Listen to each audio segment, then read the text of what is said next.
It is absolutely my pleasure to introduce Sarah Nicholls, the head of ESG sourcing and procurement for JLL. But before we get into the discussion, I do want to begin by just thanking my friends John Kelly and George Schmidt from JLL for their support of this project and, frankly, for their introduction to Sarah. So, Sarah, welcome. Thanks so much, Steve. It's good to be here today. Thank you. To begin, would you just briefly introduce yourself to the audience? Sure thing. As you've mentioned, Steve, Sarah Nicholls, I'm our global head of ESG for sourcing and procurement. I work for JLL, and we are a professional services firm that specializes in real estate. We are 19 billion in revenue with operations in over 80 countries and about 102,000 staff the last time I've looked. I've been with JLL for 13 years. And for those listening in today, if you're not familiar with JLL, not only are they really into sustainability, and Sarah will share a lot of good insights with us, but they really understand our industry, because I understand that you guys purchase about $2 billion a year worth of janitorial services and products. So for those listening in, I think Sarah will give you some good insights, not only from a sustainability perspective, but also perhaps if you're trying to do business with a company like JLL, what you may want to think about doing to better align your offerings to help meet their needs. So with that, let me jump into some quick questions for you, Sarah. Why does JLL care about sustainability? It's a good question to start with, Steve. So thank you for that. And first, I'll just give some context around the terms, because there's a lot that can be confusing in this space. At JLL, as many companies do, we use sustainability and ESG interchangeably. So ESG stands for environmental, social governance. And both of these terms refer to the broad agenda that meets today's needs without compromising future generations. So that's according to the United Nations and a definition from 1987, which most people don't realize how far back it goes. So coming to your question, Steve, in terms of why does JLL care? You can think about it in terms of ESG essentially means running a business well. So we've seen, and there's been a nice study I've seen from Ernst & Young that's come out recently, that companies that have ambitious ESG targets are 2.4 times as likely to see improved financial value. So for JLL, what does that translate into? If I say another stat, the built environment is responsible for around 40% of carbon emissions globally. So that's a huge opportunity that we can play in terms of real estate. So in sum, what I would say is that JLL cares about sustainability because we care about the planet and people and how these aspects intersect with the built environment. Thank you. So, and candidly, I believe that you guys are authentic and genuinely do care, but I also think it is good business. So when we talk about business, when we talk about sustainability, ESG, what kind of metrics do you think about? How are you measuring your progress, measuring the things that are important to you? Yeah, well, there's a lot, and I'll give you some alphabet soup, but I promise I'll explain what all the acronyms are. I'd like to start on the environmental side, and this is where most of the metrics and the frames exist. So the Carbon Disclosure Project, CDP as it's called, this is a big one in terms of where organizations can report their carbon footprint in a standard way to the companies that request that. So CDP, that's my first one. GHG protocol, greenhouse gas protocol. This is, again, a global standardized framework that helps companies measure and manage greenhouse gas emissions. Third one I'd mentioned around carbon is the SBTI. I had mentioned alphabet soup. Here you go. and that's the Science Based Target Initiative and their corporate net zero standard. And this is really the world's first framework that exists to help companies set corporate net zero goals in line with climate science. So that's a really important one in terms of doing what we need to do according to what the scientists have agreed upon. If I come on to the social aspects for a second, there's one main one that sticks out in my mind, and that's the B4SI. That's the Business for Societal Impact.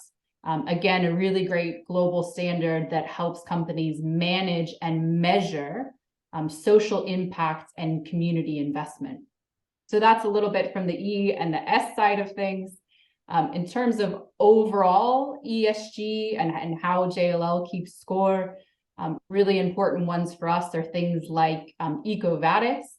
There are other initiatives that exist in the marketplace, but this is a really well-known one in terms of the entire ESG impact and giving companies scores there. Dow Jones Sustainability Index, DJSI, a really other well-known ranking and rating system that exists.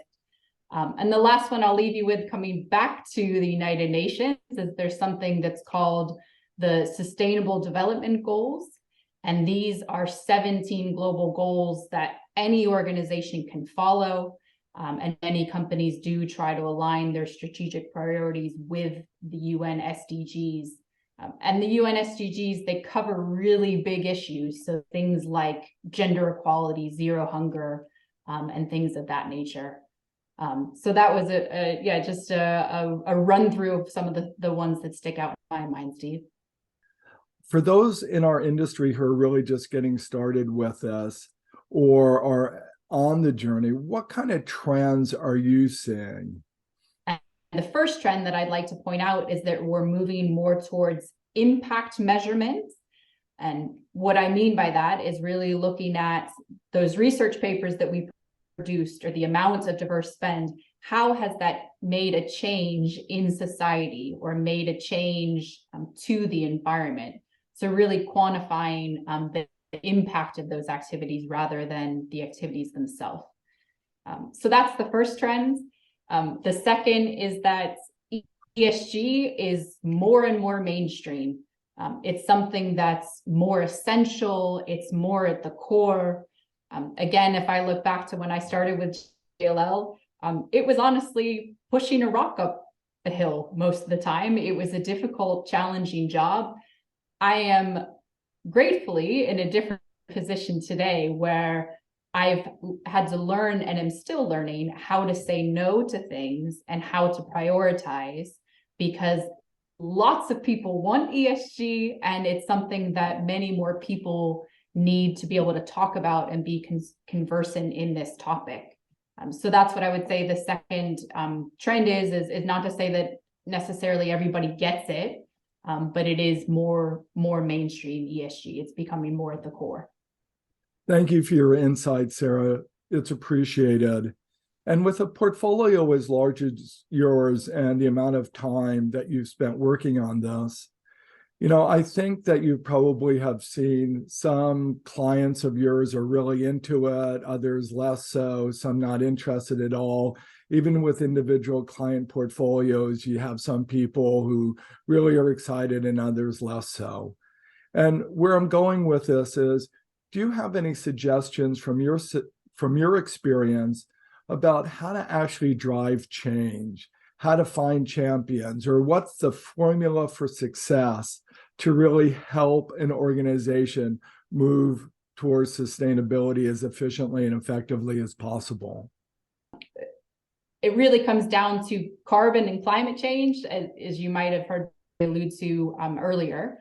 And I had somebody say this to me once, and it really stuck with me in terms of this is the most important topic to address and to get right, because if we don't get it right, nothing else matters. And that's really because of the impact of carbon and climate change on the very existence of the human race. And some might even add in, there's a new debate around whether biodiversity also be considered as a part of that puzzle, and they're all interlinked. But I would say that's the first thought that comes to mind is you have to be really clear on what you need to focus on. And I would argue very strongly that there should always be a strong focus around carbon and climate change. The second thing that comes to mind for me around the how is how to make it effective. So you might have heard before that it's really important to have leadership buy-in, and that should come from the CEO. I definitely agree with that. And I would add to that it should be leadership at multiple levels. So that's looking at who's reporting into the CEO. So that might be your heads of business lines, your head of HR, your head of procurement, and then the folks who were reporting into those functional and business line leaders as well. And you all will know best who are the leaders within your organization where that influence and change needs to happen. But it's really identifying the leadership and the champions, as you said, Steve, to make the change happen. And having that leadership buy-in will make things much easier in terms of budget and resources and getting those secured, as well as giving input to what should the strategy be and where do we want to get to over the long term, because that's really unique in the ESG space. Is we're not talking about 2024, 2025 as the long term. We're talking 2050, 2100, that type of time frame. And those leadership levels and identifying them will also ensure that you can do the doing rather than continuously explaining why you're doing the things that you're doing. So that's what I would say, Steve, in terms of the what and the how to focus on. Thank you. And if you'll allow me, one last question. Yeah. You are clearly a sustainability professional. You have a lot of experience on this stuff. For those of our listeners who aspire to follow a similar path that you're on, what kind of advice do you have with them as a leader in sustainability, or as they desire to become a leader in sustainability, about the things that they need to do in their personal career and on the job that can help them be successful? Yeah, the first thought that comes to my mind is absolutely do it. I think this is a great field to be in and to align it with your own personal values potentially as an individual. So definitely encourage that type of thinking. And in terms of the advice that I would give, it would be really to know what excites you the most, what you're passionate about. Hopefully you've heard from this interview that ESG is a very broad topic. It can be around health and well-being, diversity, philanthropy, energy. And I'm not saying you only need to focus on one thing and one thing only, but know what excites you and go after that. Sarah, you're awesome. Thank you very much for spending some time with us. We really genuinely appreciate it. Please express my gratitude to George Schmidt and John Kelly. And thank you. Again, we appreciate you. Great. Thanks so much, Steve. Really nice to be here today, everybody. Thanks a lot.